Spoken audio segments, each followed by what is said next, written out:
안녕하세요. 오늘은 하마구치 류스케 감독의 영화 드라이브 마이 카에 대한 이야기를 해볼까 합니다.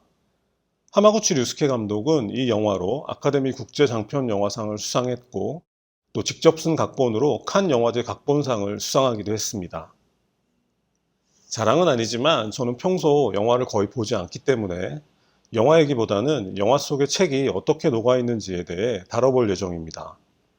오늘 언급할 책은 먼저 이 영화의 원작인 무라카미 하루키의 단편집 여자 없는 남자들에 수록된 드라이브 마이 카와 기노, 그리고 안톤 체호프의 희곡 바냐 아저씨와 사무엘 베케트의 고도를 기다리며, 그리고 역시 하루키의 기사단장 죽이기와 제임스 조이스의 율리시스입니다.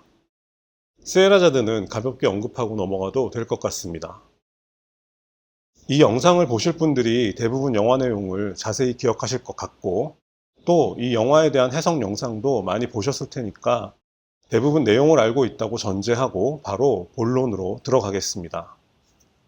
먼저 주목한 것은 영화 속 긴 오프닝에 삽입된 사무엘 베케트의 연극 고도를 기다리며 속 한 장면이었습니다. 두 주인공 중 한 명인 에스트라공이 헐벗은 나무를 바라보며 끈이라도 한 오락이 있었으면 목을 메고 자살했을 텐데 라고 아쉬워하는 장면인데, 결국 끈을 준비하는 것은 까맣게 잊고 다음날이 되면 다시 같은 대사를 반복하죠.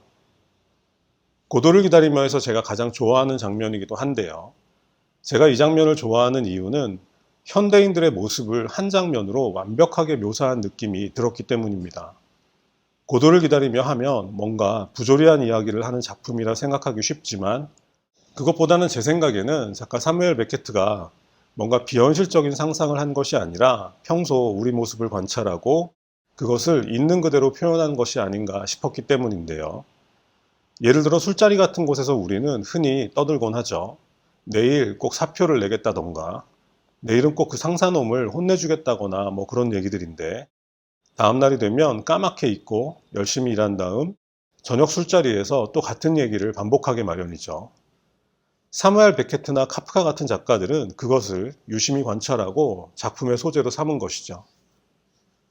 그렇다면 왜 고도를 기다리며가 이 영화 속 오프닝에 삽입되었는지 설명이 필요할 텐데, 제 생각에는 매일 뭔가 해야 한다고 생각하지만 막상 그것을 실천하지는 못하고 수십 년을 살아온 주인공의 모습을 상징하는 것이 아닌가 하는 생각이 들었습니다.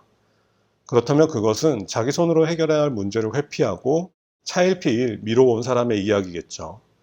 그것은 여자 없는 남자들에 수록된 단편인 드라이브 마이 카와 기노의 주제이기도 합니다. 고도를 기다리며의 두 주인공 블라디미르와 에스트라공은 한편으론 이 영화의 주인공 가우쿠의 모습이기도 한 것이죠. 두 번째 작품은 제임스 조이스의 율리시스입니다. 잘 알려진 대로 하루키의 인생책은 마르쉘 프루스트의 잃어버린 시간을 찾아서입니다. 그래서 특히 노르웨이 숲을 비롯한 초기 작품에는 잃어버린 시간을 찾아서의 흔적을 자주 찾아볼 수 있습니다. 어찌 보면 제가 잃어버린 시간을 찾아서를 읽게 된 것도 하루키 때문이라고 할 수 있는데, 그가 읽었으니까 나도 읽겠다라기보다는 하루키도 사람이니까 그가 읽을 수 있으면 나도 읽을 수 있겠지에 더 가까웠던 것 같습니다. 시간은 꽤 걸리겠지만 말이죠.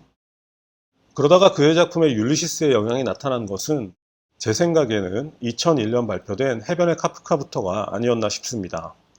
그 후 1984 등 여러 작품에서 그 흔적을 찾아볼 수 있게 되었죠.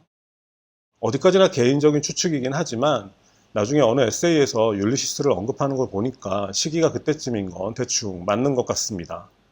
특히 이 영화의 원작인 소설 드라이브 마이 카가 그렇죠. 원작 소설에도 가우쿠와 아내 오토가 23년 전 아이를 잃은 후부터 두 사람의 관계가 미묘하게 달라지기 시작했다는 얘기가 나옵니다. 그 이후 아내는 다른 남자들을 만나기 시작했고 남편은 이 사실을 알면서도 모른 척하는데 이것은 율리시스적 설정입니다. 율리시스 또한 11년 전 아들을 잃은 후 바람을 피우기 시작한 아내 몰리와 그 사실을 알면서도 모른 척 지내는 남편 블룸의 이야기가 중심 구조를 이루고 있습니다. 하루키의 원작에도 율리시스적 배경이 깔려 있지만 영화는 여기서 한 걸음 더 나아갔습니다. 영화에서는 마지막에 가오쿠가 자신의 죽은 딸과 동갑인 운전기사 미사키에게 아끼던 빨간색 사브 900 자동차를 선물하는데 이것은 원작에는 없는 장면이죠. 개인적으로 이 장면이 상징하는 것은 미사키를 자신의 정신적인 딸로 인정하는 의미라고 생각했는데, 제임스 조이스의 율리시스 역시 주인공 블룸이 또 다른 주인공인 젊은 스티븐을 자신의 정신적인 아들로 받아들이며 마무리됩니다. 정신적인 딸과 아들로 인정한다는 것은 생물학적인 의미에서의 부모와 자식이 아니라 부모 세대와 그 부모 세대가 지키고 보호해야 할 다음 세대를 의미한다고 생각하면 될 것 같습니다. 예를 들어 1984에서 덴고가 아오마마의 아이를 자신의 아이로 인정한다든가, 해변의 카프카에서 다무라 카프카 군이 사이키 씨를 정신적인 의미에서의 어머니로 받아들인다든가 하는 것이죠. 개인적으로는 하루키가 율리시스적 설정으로 시작한 작품을 감독이 역시 같은 설정으로 마무리했다는 게 꽤 흥미로웠습니다. 그리고 그것을 드러내지 않고 영화의 뼈대를 세우는 데 사용했다는 것 또한 몹시 훌륭한 선택이었던 것 같습니다. 다음 얘기할 작품은 하루키의 장편 소설 기사단장 죽이기입니다. 논란이 많았던 자동차에 대한 이야기부터 시작하겠습니다. 먼저 사브 900 시리즈는 사브 자동차의 전성기를 상징하는 모델입니다. 원작과 영화에서 주인공 가오쿠가 오래된 사브를 고집하는 이유 역시 가장 행복했던 시절에 대한 그리움을 상징한다고 할 수 있겠죠. 그리고 유명한 색깔 논쟁인데요. 제 생각에 원작에서 분명히 노란색 사브 900 컨버터블이라고 강조했던 차를 굳이 빨간색으로 바꾼 이유는 기사단장 죽이기 때문인 것 같습니다. 2017년에 발표된 기사단장 죽이기는 어느 날 문득 아내에게 이혼 통보를 받은 주인공이 자신의 낡은 빨간색 푸조 205를 타고 정처 없는 방랑길에 오르는 장면으로 시작합니다. 그런데 문제는 이때 주인공이 방황했던 지역이 주로 2011년 동일본 대지진 당시 막대한 피해를 입은 지역이라는 것입니다. 하루키만의 방식으로 희생자와 생존자의 영혼을 위로했던 것이죠. 영화에서도 마찬가지입니다. 영화에서 가우쿠와 미사키는 빨간색 사브 900을 타고 연극제가 열리는 히로시마에서 미사키의 고향 홋카이도까지 먼 여행을 떠나게 되는데요. 지도를 보니 히로시마에서 홋카이도까지 무려 1965km 거리에 승용차로 28시간이 걸리는 여정입니다.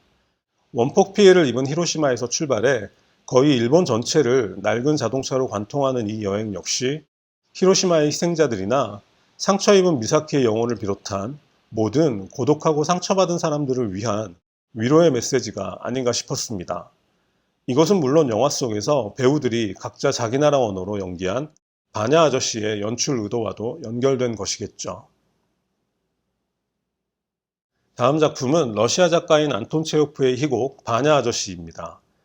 하루키의 단편집 여자없는 남자들의 공통된 주제는 고독입니다. 드라이브 마이 카나, 세헤라자드, 그리고 제가 가장 좋아하는 기노 모두 고독을 이야기하고 있습니다. 드라이브 마이 카는 아내를 잃은 남자의 고독, 그리고 세헤라자드는 깊은 바닷속 바위에 단단히 붙어있는 칠성장어의 고독, 마지막으로 기노 역시 아내의 배신으로 인한 상처를 회피한 채 모른 척 살아가고자 했던 주인공 기노가 결국 그 고통과 정면으로 마주하게 되는 내용을 담고 있습니다. 그런데 안톤 체호프의 바냐 아저씨의 주제는 일종의 위로입니다.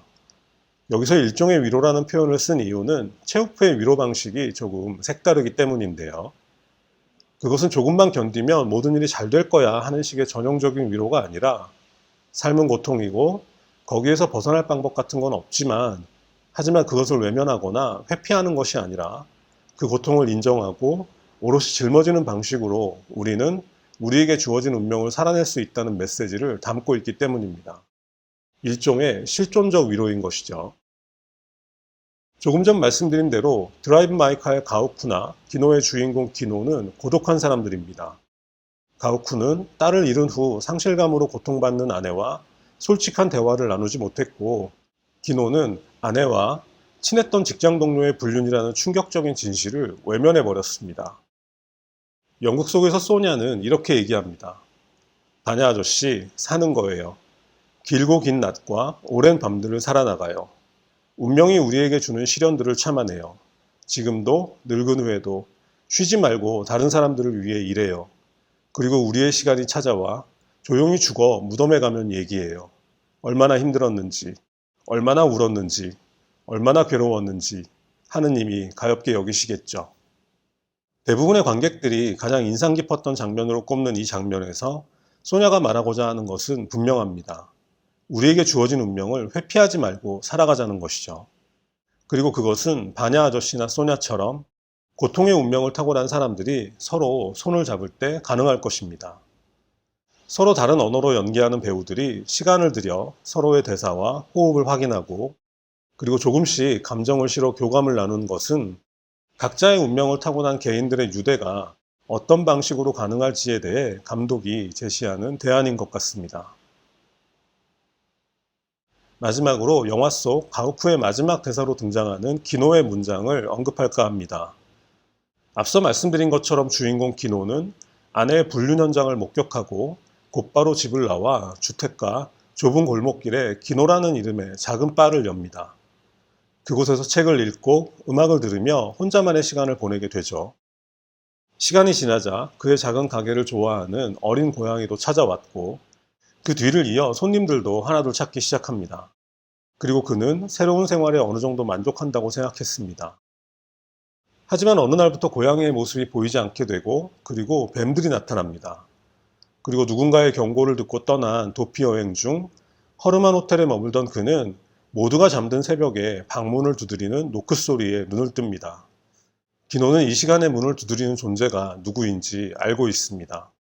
그것은 그가 그토록 원해왔으면서도 동시에 두려워해왔던 존재였던 것이죠. 그리고 기노는 깨닫게 됩니다. 그 방문은 자기 스스로 열어야 한다는 것을. 그리고 이런 문장이 이어집니다. 나는 상처받아야 할 때 충분히 상처받지 않았다. 진짜 아픔을 느껴야 할 때 나는 결정적인 감각을 억눌러 버렸다. 통절함을 받아들이고 싶지 않아서 진실과 정면으로 맞서기를 회피하고 그 결과 이렇게 알맹이 없이 텅 빈 마음을 떠안게 되었다. 제가 기노에서 가장 좋아하는 이 문장은 영화 속에서는 소냐의 대사에 묻힌감이 있는 것 같습니다. 그만큼 박유린 배우의 수어 연기가 인상적이었던 것 같고 또 메시지도 그쪽이 더 강렬했던 것 같습니다. 하지만 개인적인 입장에서는 이 영화가 고도를 기다리며로 시작해 기노의 대사로 마무리된 것은 반가운 일이었습니다. 오늘은 오랜만에 영화 얘기를 해봤습니다. 작년부터 영화를 본 사람들에게 책에 대한 질문을 자주 받았는데 정작 제가 영화를 보지 못해서 제대로 대답을 하지 못하다가 최근에 회피할 수 없는 좋은 계기가 생겨서 영화도 보고 이렇게 책 얘기도 실컷 하게 되었습니다. 개인적으로는 이런 많은 이야기들을 조합해 하나의 새로운 이야기로 재창조해낸 감독의 노력과 능력에 감탄한 시간이었습니다. 아카데미아 칸에서 인정받은 훌륭한 영화로도 그리고 한편의 훌륭한 문학작품으로도 손색 없는 작품이었던 것 같습니다.